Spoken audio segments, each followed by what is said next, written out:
The electric revolution is upon us. In 10 years' time, you'll no longer be able to choose between a petrol, a diesel, or an electric car. Your only option will be electric.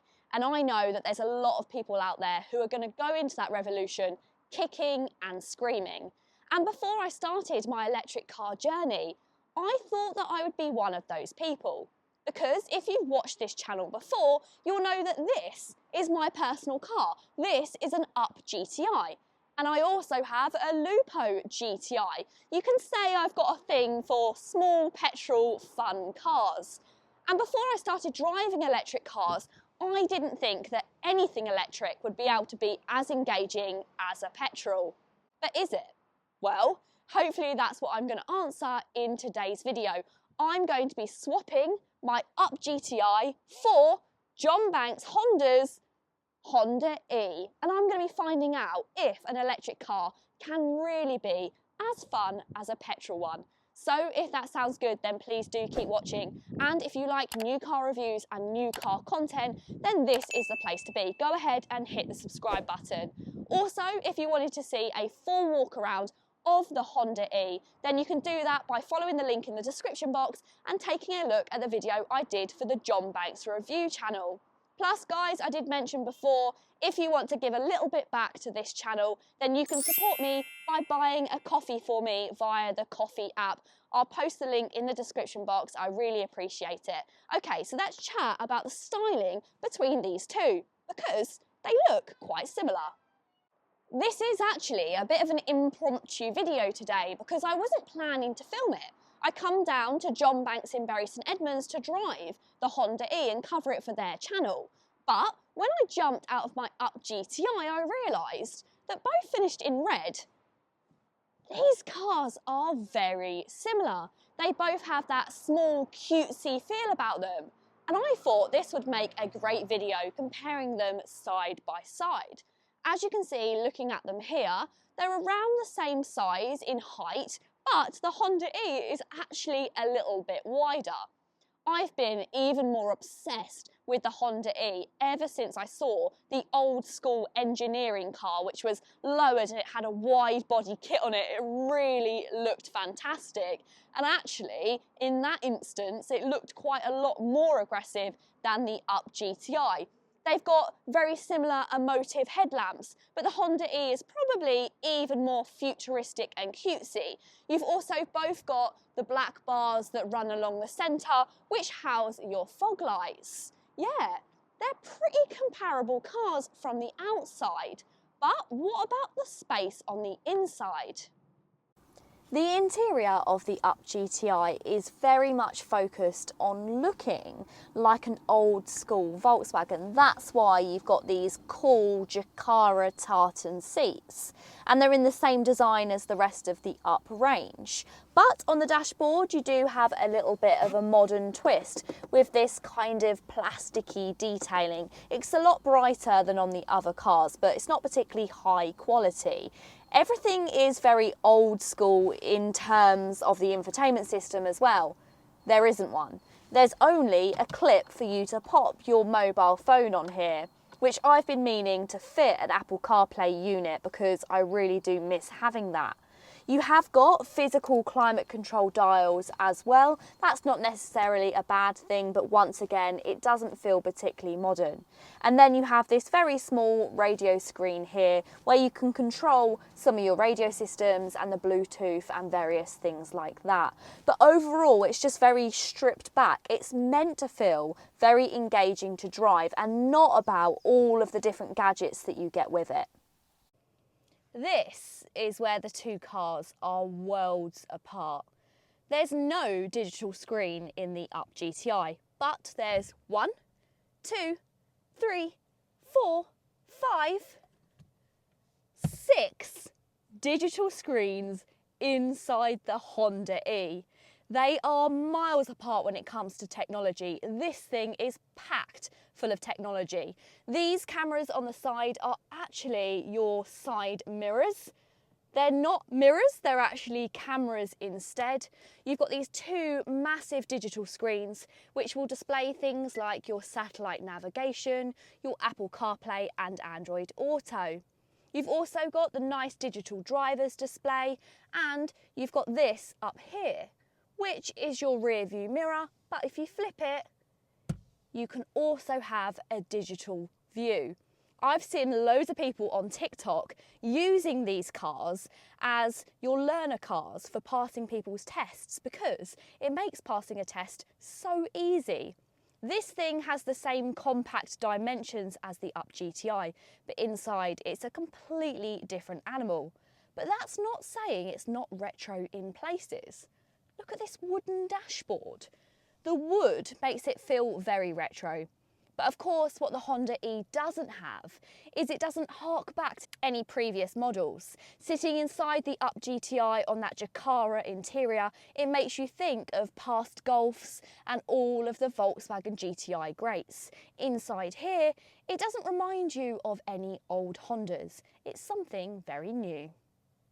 With a whacking great 1 litre petrol engine and 113 brake horsepower, lots of people have actually argued that the Up GTI isn't deserving of a GTI badge at all. But what I would say to those people is it's not all about the power from the engine. It's also about the weight of the car, and the Up GTI is extremely light, and that means it gives it a power to weight ratio which is very similar to the original Golf GTIs, and that alone, in my opinion, means that it's more than deserving of its GTI badge.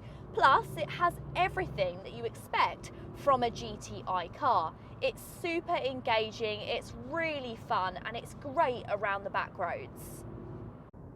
The Honda E actually has 154 brake horsepower, which sounds quite an uplift compared to the Up. However, this car, despite its compact size, is quite heavy because you're lugging around those batteries as small as they are. And that means that its 0 to 60 time is 8.3 seconds, so just 0.2 seconds quicker than the Up GTI. But does that mean that it feels comparable when driving it on the roads? And no, the Honda E feels quite a lot quicker, and that's because the 0 to 62 time might not be no different, but the 0 to 30. Well, that is quite impressive, and the torque is enough to throw you back in your seat. In fact, if I come across any pocket rockets or hot hatches between sort of 200 brake horsepower at the traffic lights, you can guarantee that the Honda E is going to pull ahead because of that instant electric torque. However, because of all of the safety systems and the fact that this car has an automatic gearbox due to being electric, it loses a little bit of the engagement, and that was the car telling me that I was verging over the line. You also have those, you have loads of safety systems. Compared to other Up variants, the GTI actually gets a 6-speed manual gearbox. So this makes it a little bit better for motorway driving, but most of all, it makes it far more engaging when you're driving it quickly around those back roads. And in fact, if you push through the gears and keep them nice and low, you can get a little bit of rumble from the exhaust. But of course, you don't buy an Up GTI because it sounds great.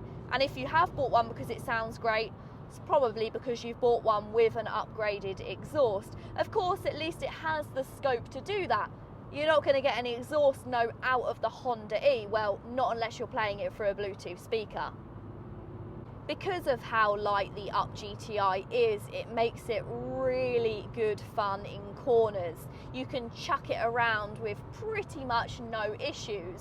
The main issue you are going to have is to dodge those potholes at the moment, because with those skinny low profile tyres, if you're not careful, you're going to go through a lot, as I've learnt the hard way.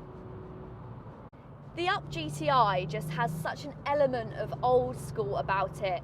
You've got the light chassis, you've also got that small little punchy engine.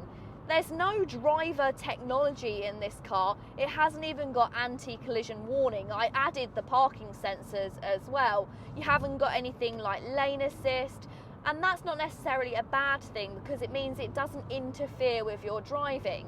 Everybody knows that when you're driving spiritedly, you take those corners and you occasionally drift over the lines. So you haven't got anything moaning that you should be inside the lines when you're driving quickly, which I consider as actually being a good thing.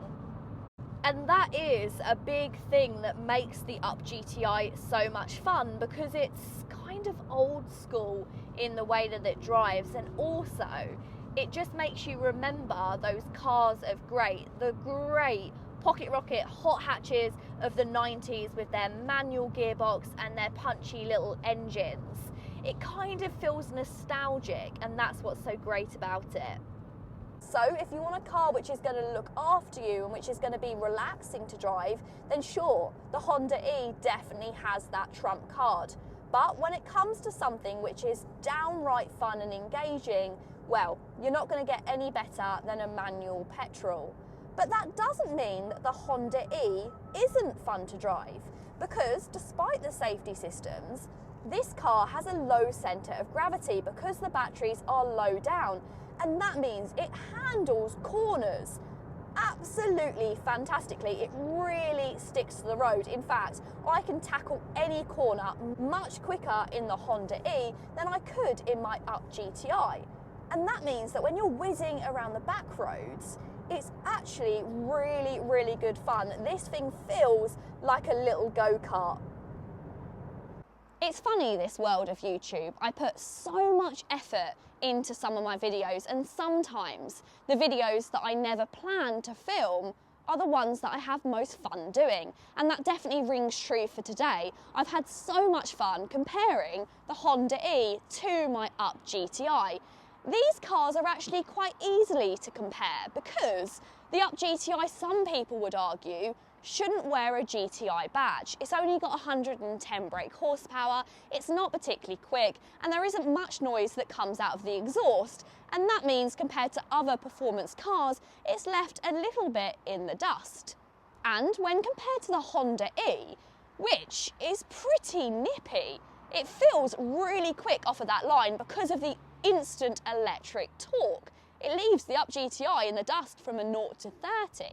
And because of the batteries being low down in the body of the car, it handles absolutely fantastically. But is it more fun than the Up GTI? I think that having those gears, having a manual gearbox, will always make a petrol car more engaging.